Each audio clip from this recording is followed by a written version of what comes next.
Hey, Getbox here. So, I hope you watch this channel for more than just this video every week, as I released the power-up video, I think it was a couple days ago, Saturday, talking through different power-ups, and lo and behold, they came out with a Joe Juravicious card. So, he went up from, what I tried to buy him at 20k yesterday, I didn't have enough coins to snipe him.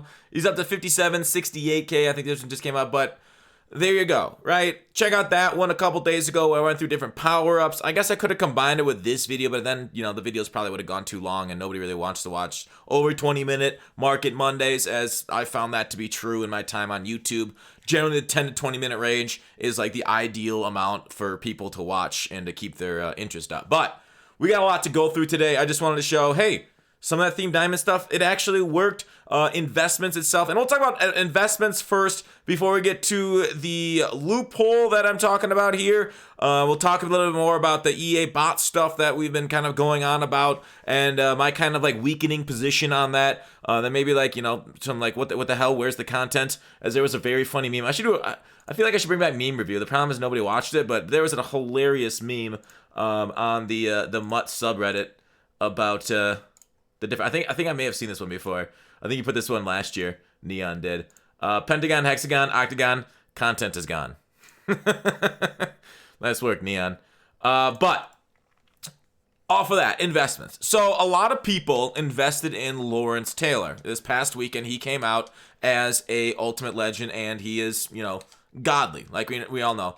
A lot of people are like, oh, Lawrence, at right outside linebacker, or should I go with Jadeveon Clowney? And I try to tell people, I'd probably go with Clowney, personally, because he gets every single theme team, and he's a lot less expensive. But anyways, Lawrence Taylor, before the weekend, was going for 20k. Now, he's up to 19k, but he was down earlier. So Lawrence Taylor's 90s at 19k. And then you're looking at like his mid-level NFL 100 card. And people are wondering why they didn't actually go up in price. People bought higher than this. Let's look at Lawrence Taylor on Mudhead, his long-term graph. I love that they have the graphs here on Mudhead, and I know they had him gone earlier this year, but thankfully Rockets brought it back. Let me look at 95 for NFL 100.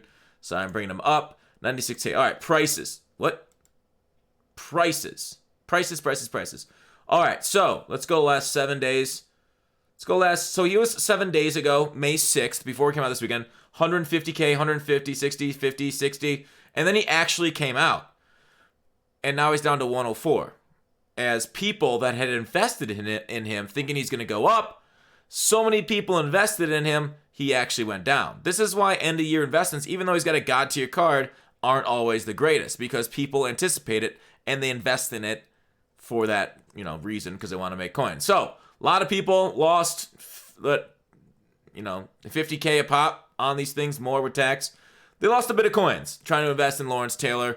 Instead of them just, buying them the day that he came out, and they were fine. So that's a big issue. And then you saw that happen a lot.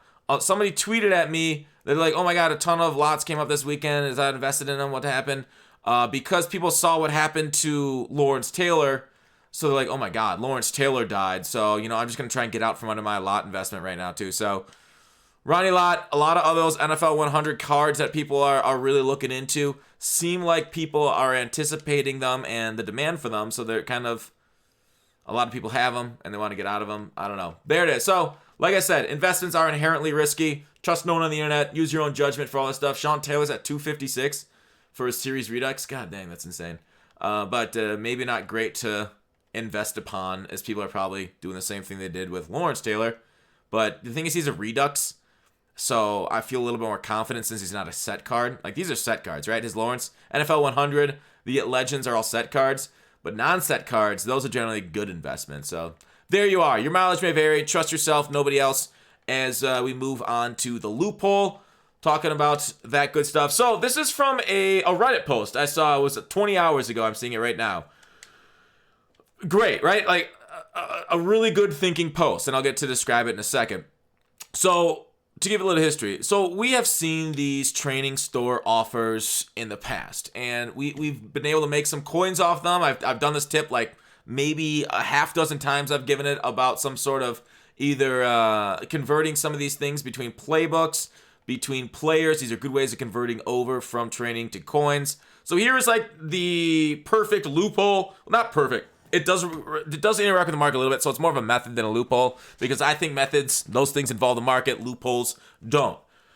But we've been able to make coins off this. I've heard this in Twitch chat for a while, but it wasn't until recently that we were able to make consistent coins, and this post brought it up. I'm like, wow, I actually forgot about this thing, but now it's working, and here we are. So, buy training at around 2.3 per and quick sell the alt playbooks for 500 coins. Yeah, it is an infinite loophole. There is one problem. There's a major cost to this that not many people think of, and that is the time investment that it takes to do this loophole. So you're going to be like, wait a second, I can make infinite coins. Technically true. You can also make infinite coins by playing head-to-head. You can play solo battles. I guess those aren't infinite because they're only limited so many times, but there are other ways of making quote-unquote infinite coins in this. It really depends. Like, other loopholes in the past were great because they made us a lot of coins in a little bit short of a time. So this one, great way of converting trading over to coins. You go ahead, buy your alt playbooks for 150, and you wait. It takes about 20 seconds, I've discovered, to basically do this. So 20 seconds. I did the math on this. I'll show you in a second. 20 seconds and to highlight it, buy it, go back, and then quick sell it for 500 coins. So I've just converted 150 training, and we can take a look at the training spreadsheet, which, oh shoot, I should have updated before this Market Monday. God damn it, Fox. You son of a bitch. You coward. But basically, this afternoon I went through and looked at like cheaper training, which is like 97 overalls, and I updated this number. So 2.2 per. So 2.2 per. You convert that over, which is pretty similar to what they said in the post. And you're going to end up, so 170 training to get. So if you do like, okay, so if you get, okay, how do I, this is wrong. It's right, but I got to explain it differently. So go into the game. This thing, 150 for the alternate playbook and training, times 2.2, which is about 330. So it costs you 330 coins for this pack. And this pack returns 500 coins. Okay, so as we open it. But, so your profit on each pack is 170 for 20 seconds of work. 170 coins. So in a minute, you get 510 coins. In an hour, you get 30,000 coins. So 30,000 coins per hour is not bad if you're great on this. But that's a really boring hour, right? That is amazingly boring. You might as well just start up a farm account and grind some of those better solos like that. And then, transfer coins, but don't get caught by EA. Do it smartly through the trade block and sets like that. So 30,000 coins per hour just doing the same thing over and over again. It's infinite coins. True. But it's not self-contained because you have to buy training off the auction house. So, I mean, there's so many cards out there. You're not going to run out of training at a good price. That's not something that's going to happen to you. Especially if you do this on Golden Ticket Thursday, where the card prices go down even more. But time value of money is definitely a real thing. Now, the biggest concern with that is, like, a real human is going to see this and be like, oh, this isn't worth my time. Some real humans are going to be like that. I'd rather be playing head-to-head and getting almost the same amount of coins per hour. But the problem with Madden right now are bots.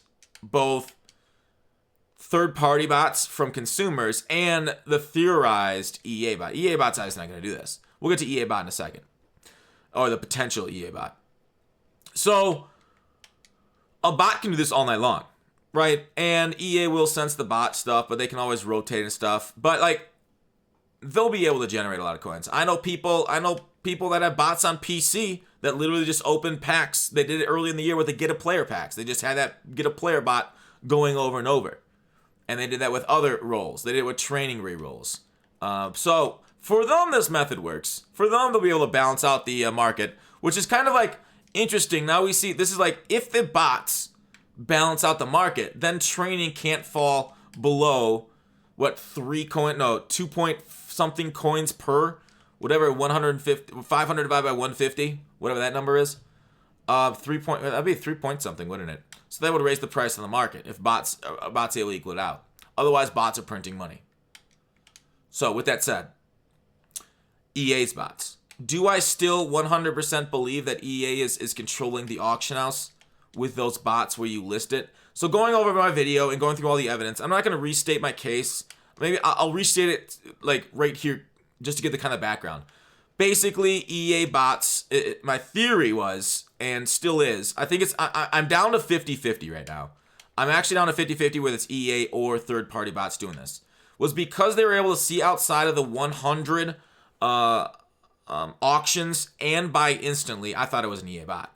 After talking about 5 different people that know a ton more, like they actually know a lot about bots and how this works, it doesn't seem like it is outside the realm of a consumer bot to do some of this stuff. The auction house can be taken advantage on the mobile app to see outside of that number. That we know now. Like MuttLeaks, and I was trying to get an update from MuttLeaks about if he's making this bot, if it's possible, because you're able to look outside of it because you can change some of the parameters on the mobile app. There will be some crashing problems if you change some of them.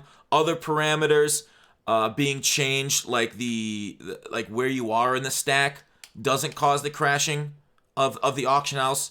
But if you expand it, it will, from his experience. So with that said, you can see things that are not visible to people normally using the app or the console because of limits on the app. So bot makers can do it. And then once you're on those cards that nobody else can see, you're basically a one-man army. But if you have a bot going in the auction house, we've seen this before. I've heard from a lot of other people, well, not a lot, just a couple other people, that you will get banned. Like someone said within a day if you're using a bot to snipe on the auction house. But the counter to that is to overwhelm it. Make so many different accounts that you can get banned and don't care. You just move on to the next one. Or you can rotate your accounts so you don't get banned. So there are ways to evade the bans, evade the captchas. It's super sophisticated, super hard. But is the juice worth the squeeze? Maybe, right? You're going to get bans. You're going to sign up with new Microsoft and EA accounts. Maybe your phone gets... I don't know if the phones are getting banned or whatever it is. Move on to a new emulated phone. So that's not even a big deal. Regardless, it is a lot of effort, and it is not outside the realm of possibility for a third party to go through this effort, through all those obstacles that I just listed. But it's not impossible. That's a real word. So, EA, the reason I thought it was EA, because we've seen that they ghost people's accounts. They ghost you from posting a card too high. So why wouldn't they have something to punish you from posting a card too low? That goes along with my Night Train Lane example about people posting a Night Train Lane for 201,000 coins. So that way they won't get caught by the bot or potential ghosting. So the ghosting could happen at the low end too if that's an issue. So that might be EA's way of taking care of it. So basically what I'm trying to say right now is that I don't 100% know it's EA. I was thinking about taking down my video on it. I took it down for 30 minutes the other day because I'm like, well, it might not 100% be EA. It might actually be a third party. And I feel bad about leaving that video up saying it is EA because I don't actually 100% believe it now. So there's my thoughts on the EA bots. What do you guys think? It might not be them, but it also might be them. And if it is them, it'd be kind of really awesome if they told us, hey, don't post a card too low. We'll snipe it for you. But if it's third-party bot, all right. EA, tighten your security up and let people have the auction house, not robots. So this method, making coins true. As you saw, we were able to make a few. We were able to do some training. It's not the greatest one. I was going to talk about position heroes a little bit here. We'll do another video, I think, if they announce position heroes. I don't know why don't we have position heroes yet? Where are they at? I was going to do a prediction video on the position heroes, but we'll see if I get around to it. Hopefully I can tease it this week. Hopefully they do something like that so we can actually have it and have fun with it. But there you go. That's the Market Monday. What do you guys think about all that? Are you guys going to be doing this alt playbook loophole? What's your thoughts? Are you investing in any cards for the power-ups at all? Or are you stuck with extra Sean Taylor, Ronnie Lotz that you don't know if you should sell or not? But hope you guys like the Market Monday. There it is. Thanks for watching. Call to action. I'll see you.